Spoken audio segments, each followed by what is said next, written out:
नमस्कार, कलश रेसिपी मराठीमध्ये तुम्हा सर्वांचं खूप खूप स्वागत। आज आपण बासुंदी बनवणार आहोत।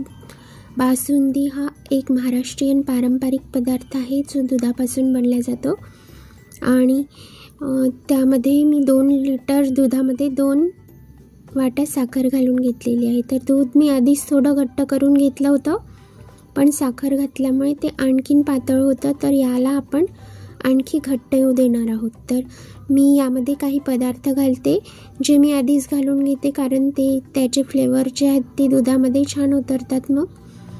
तर यामध्ये मी वेलची पूड घातलेली आहे, तसेच चारोळी तर बासुंदीमध्ये हवीच, आणि ड्रायफ्रूट्स घातलेले आहे। त्यामध्ये मी काजू आणि बदामच घातलेले आहेत।